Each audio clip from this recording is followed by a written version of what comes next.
السلام عليكم متابعي ومحبي القصص البوليسية، وأهلا وسهلا ومرحبا بكم في حلقة جديدة. أولا وقبل كل شيء، اللهم صل وسلم وبارك على سيدنا محمد وعلى آله وصحبه أجمعين، وأدعو الله سبحانه وتعالى أن يحفظنا ويحفظكم ويحفظ أبناءنا وأبناءكم من كل سوء وشر. مستمعينا الكرام، واحد السيدة الاسم ديالها رقية والسن ديالها 53 سنة، كتسكن في النواحي ديال مدينة برشيد. هاد السيدة هادي عندها ولد وبنت خلاهم ليها الزوج ديالها قبل الوفاة ديالو. رقية بنتها الكبيرة واللي الاسم ديالها تاجة كانت متزوجة في مدينة المحمدية. البنت كانت متزوجة بواحد السيد الاسم ديالو عمر، عادي بخير وعلى خير، كانوا بجوج خدامين. تاجة خدامة أستاذة كتقري في البريفي، راجلها نور الدين عنده واحد المحل ديال المواد الغذائية. أما بالنسبة للولد رقية واللي الاسم ديالو مهدي، فكان خدام في واحد الشركة، والولد كان مازال بلا زواج وكان عايش مع الأم ديالو في الدار ديالهم. هاد الولد هذا مهدي كان خدام بخير وعلى خير، كان متهلي في الام ديالو، هو اللي كيصرف عليها عادي. غير هو المشكل، هاد الولد ما كانش جامع راسو بهذا المعنى. مهدي خدام كيتخلص مزيان، غير هو كان مبلي بالخمر. الدري كان كيشرب الشراب، وهذا الشيء كان كيخليه يجلس مع دراري اللي خايبين، دراري مبلين بالخمر والمخدرات. فكان مصاحب معهم، كيجلس معهم، كيشرب معهم، كيكمي معهم. فالدري كان كيهلك في صحته وفي جيبه. عاد زيد انه كان كيسافر بزاف. مهدي كل كونجي كتلقاه خارج هو والدراري اللي خدامين معاه، كل مره وفين كيمشيو، كل مره وفين كيدوزو داك الكونجي ديالهم. هادشي مزيان، ولكن باش تخسر الفلوس بلا قاعده شويه خايبه. والمشكل هو فاش كان كيسافر كان كيخلي الام ديالو بوحدها في الدار. فهي كانت بعض المرات كتمشي عند بنتها لمدينه المحمديه، وبعض المرات لا كتبقى في الدار بوحدها. حتى لواحد نهار 3 بالضبط سنه 2014 تعلموا الدرك الملكي ديال مدينه برشيد باللي واحد السيده تلقات مقتوله في دارها في البلاصه الفلانيه. انتقلوا الدرك لعين المكان مسرح الجريمه. لما وصلوا دخلوا للدار لقاو واحد السيده طايحه على الظهر ديالها، وكانت في واحد الحاله مكرفصه. فالسيده لقاوها كلها مطليه بالدم ديالها، ولقاوها عاريه، لانه هاد السيده هادي لقاوها لابسه فقط بيجامه ديال الدار عادي، ولكن ديك البيجامه كانت طالعه حتى فيتا الابط ديالها، وكانت كلها عاريه تماما من التحت. وكان بالقرب منها الزيف ديالها باش كتغطي شعرها، وواحد السروال ديال الثوب ديالها، والملابس الداخليه ديالها. بصريح العباره وكنعتذر منكم، لقاو حداها حتى البيكيني ديالها. طبعا هادشي كيبين بلي هاد السيده تعرضات لاعتداء جنسي، وفعلا لقاو تما ما يفيد وما يؤكد بلي هاد السيده هادي تعرضات لاعتداء جنسي. وكيتبين العناصر الدرك من خلال المعاينه الاوليه اللي قاموا بها بلي الضحيه تعرضات لثلاثه ديال الطعنات. 2 طعنات تسددوا ليها على مستوى البطن ديالها، وطعنه ثالثه تسددات ليها على مستوى العنق ديالها. طبعا هادشي اكدوه العناصر العلميه في المعاينه ديالهم لما انتقلوا لعين مكان مسرح الجريمه. وكان واضح من اثار الدماء وكثره الدماء باللي طعنات اللي تلقاتهم الضحيه كانوا طعنات غائره عميقه، طعنات اللي اصابت الشرايين الحيويه وادت لوفاه الضحيه بسرعه. وطبعا كان واضح بالنسبة للعناصر العلمية أن الضحية راه ماشي يلاه كيف تقتلات، فالسيدة على الأقل داز يوم كامل على المقتل ديالها.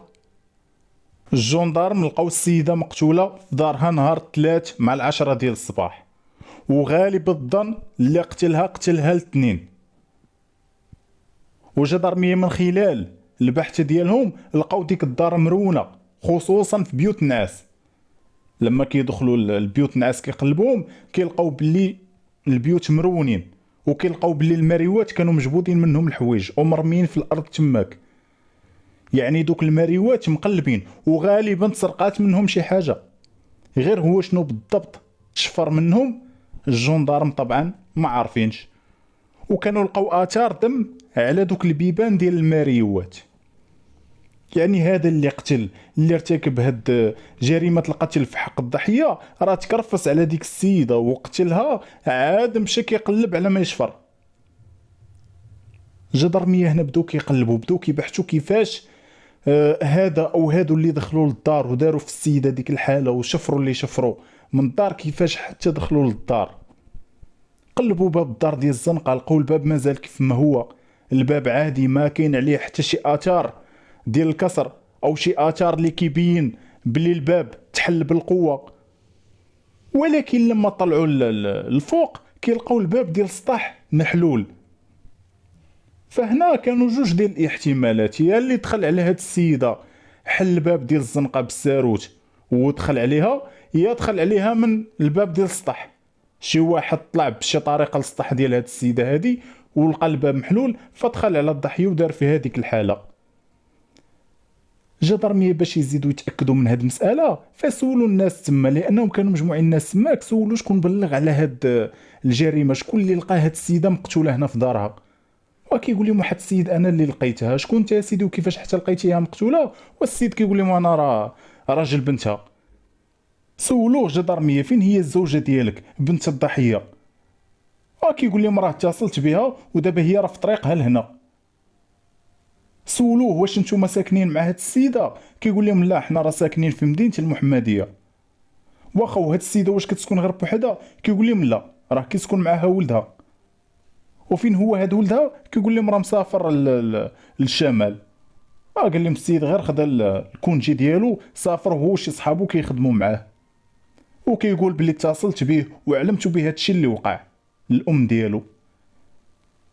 فهنا جدرمية سولوه انت كتسكن في مدينه المحمديه، فشنو جيتي كدير عند هاد السيده ومن امتى وتا هنا؟ السيد كيقول لي مودي انا راه جيت لعندها غير هاد الصباح. قال لهم جيت غير باش نطمئن عليها، لانه من البارح في الليل وحنا كنصونيو ليها كنلقاو التليفون ديالها طافي ما خدامش، وحتى لما صبح الحال صونينا ليها ولقينا التليفون مازال طافي. فكيقول تشوشنا عليها لانه حنا عارفين ولدها مسافر وهي بقات غير بوحدها في الدار. فقال لهم جيت لعندها باش نشوفها وبنفس الوقت نديها معايا لمدينة المحمدية تبقى عندنا في الدار بما جا ولدها. ولكن السيد كيقول لهم لما جيت ودخلت للدار فلقيتها في ديك الحالة. هنا سولوه جدرمية على الباب ديال الدار ديال الزنقة وحتى على الباب ديال السطح. سولوه الباب ديال الدار واش لقيتيه محلول او مسدود؟ السيد كيقول لهم لا الباب ديال الدار ديال الزنقه لقيته مسدود. وكيقول لما انا وصلت للدار راه عييت ما ندق عليها، فلما ما تكلماتش ليا ما جاوباتنيش قال لهم حليت بالساروت ودخلت. اما الباب ديال السطح فالسيد كيقول بلي انا ما طلعتش الفوق وداك الباب انا ما قربتش ليه. قال لهم انا حدي حد الدار لتحت. قال لهم دخلت فشفت داكشي اللي شفت وخرج بحالي من الدار، ما قدرتش نبقى في الدار. فالاحتمال الكبير اللي كان هنا وهو اللي دخل على هاد السيده، دخل عليها من الباب ديال السطح، نقز من شي دار لداك السطح ودخل على هاد السيده هادي فدار فيها ما بغى ورجع خرج بنفس الطريقه. فهنا جدارمية طلعوا للسطح وبداو كيشوفوا الى شي حد نقز للدار ديال السيده ودخل عليها، منين ممكن يكون نقز لداك السطح. كيشوفوا هاد البلاصه كيلقاو فعلا ممكن طلع منها شي حد، كيشوفوا في الجهه الاخرى نفس الشيء ممكن ينقز منها شي حد. يعني لقاو بلي كاين جوج ديور مجاورين مع الدار ديال الضحيه، ملاصقين مع الدار، عندهم نفس الارتفاع تقريبا ديال الدار ديال الضحيه، وبجوجهم ممكن تنقز منهم السطح ديال الضحيه. وطبعا هنا راه ماشي صافي جوج ديور صافي، راه اللي نقز من وحده من هاد الديور، راه هاد جوج ديور اللي ذكرنا راه ملاصقين معاهم حتى هما ديور في نفس الارتفاع ديالهم. وممكن لاي شخص ينقز لشي وحده من هاد الديور هادو ومن بعد ينقز للدار ديال الضحيه. ولكن اللي تار انتباه ديال الجندارم هنا، وحده من هاد جوج ديور اللي ذكرنا اللي ملاصقين مع الدار ديال الضحيه، السطح ديالها فيه واحد البيت مسقف بالقزير. هاد البيت هذا ربما يكون ساكن فيه شي حد، فهبطوا الجندارم كيسولوا على داك البيت واش ساكن فيه شي حد، لانه ربما الا كان ساكن فيه شي حد ممكن يكون شاف شي حاجه او سمع شي حاجه. ولكن لما جاو يسولوا على شكون ساكن في داك البيت، السيد مول ديك الدار كيقول لهم ودي راه ولدي هو اللي ساكن في داك البيت اللي في السطح.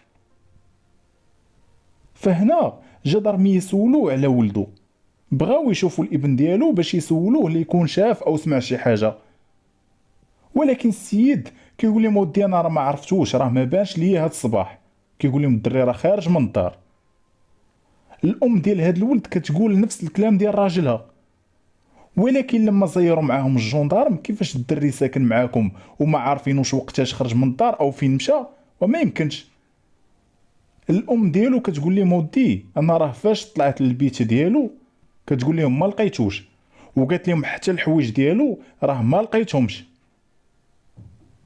سولوهم وما قالش لكم واش غادي يسافر او غادي يمشي لعند شي حد من العائله ديالكم؟ قالوا لهم لا، ما قال لنا والو.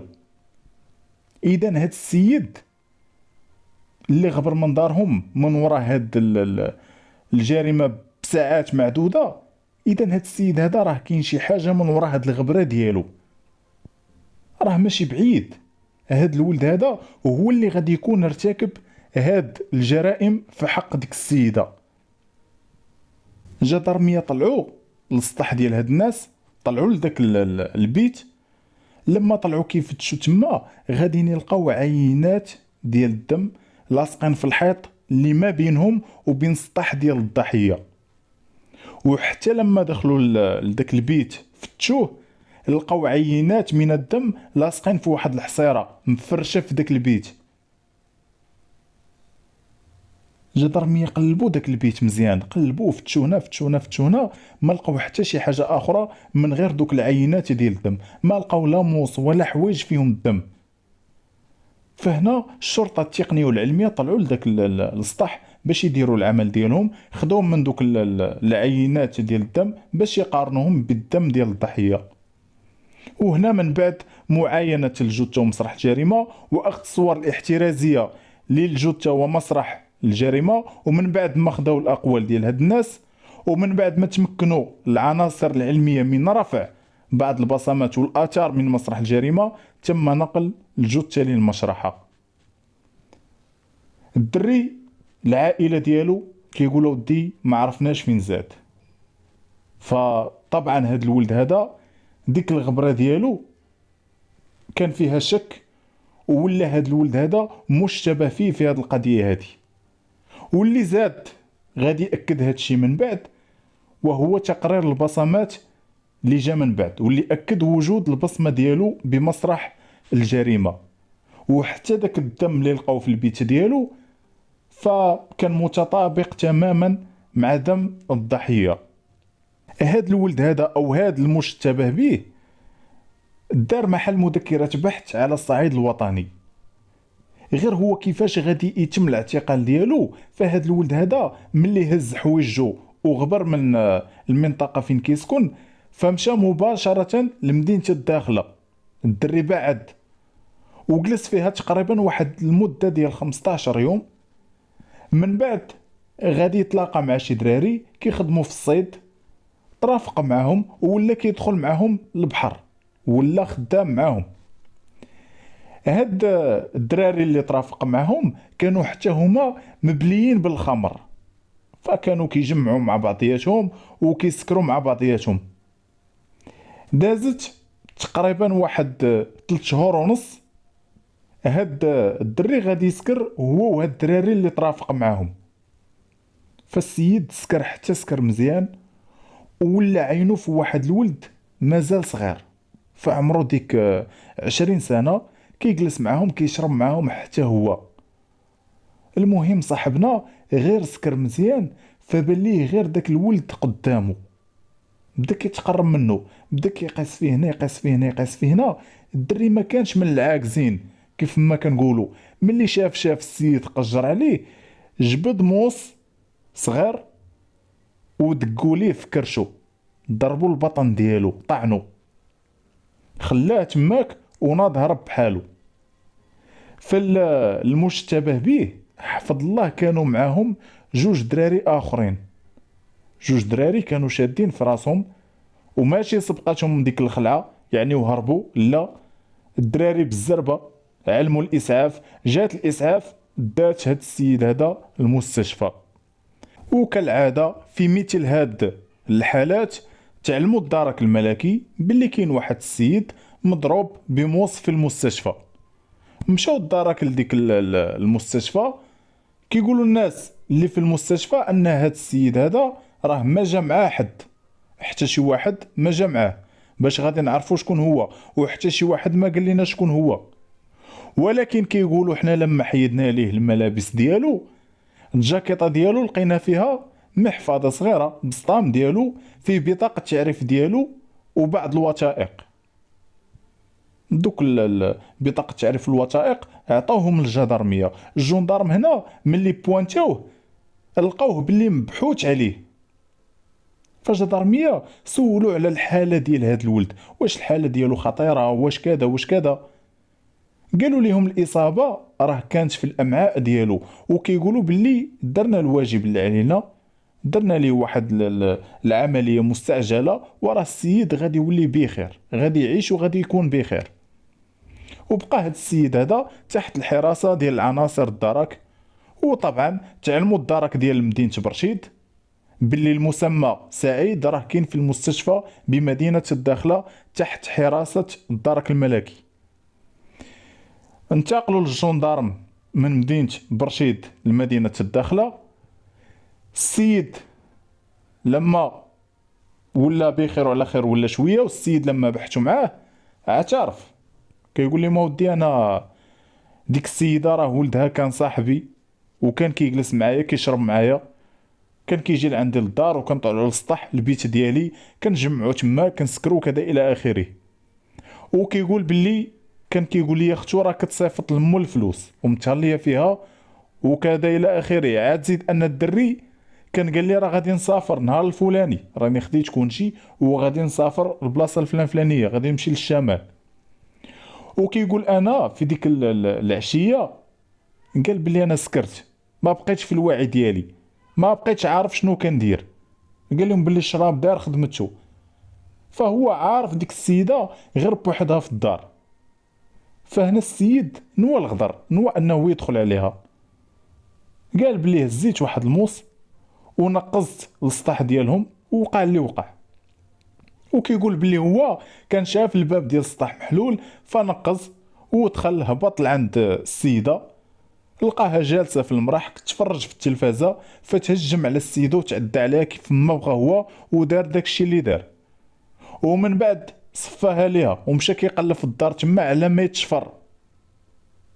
فكيقول بلي داكشي اللي لقاه هزو، وعلى حسب الاقوال ديالو كيقول بلي هز ليها التليفون ديالها ولقى شي فلوس 3500 درهم 70,000 ريال، ولقى شي حاجه ديال الذهب ديال الضحيه، حلقات وشي جوج دبالج، هزهم وخرج. منين دخل رجع ناقص لدارهم من السطح.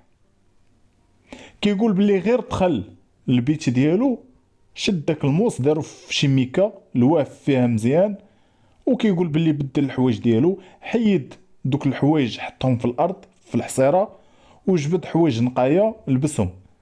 الحوايج اللي فيهم الدم دارهم حتى هما في واحد بلاستيكا ميكا وسد عليهم ودارهم في الصاك ديالو باش يتخلص منهم ملي يكون غادي مسافر. وكيقول بلي لاحهم في شي بركاسه ديال الزبل حاشاكم.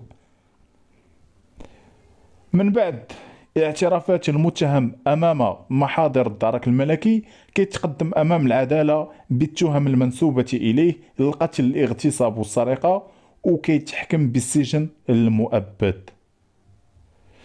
مستمعينا الكرام، فكانت هذه هي النهاية ديال هذه الحلقة.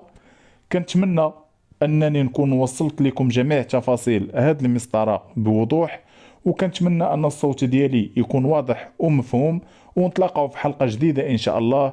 شكرا لكم مشاهدينا الأوفياء، أحبكم في الله، والسلام عليكم ورحمة الله تعالى وبركاته.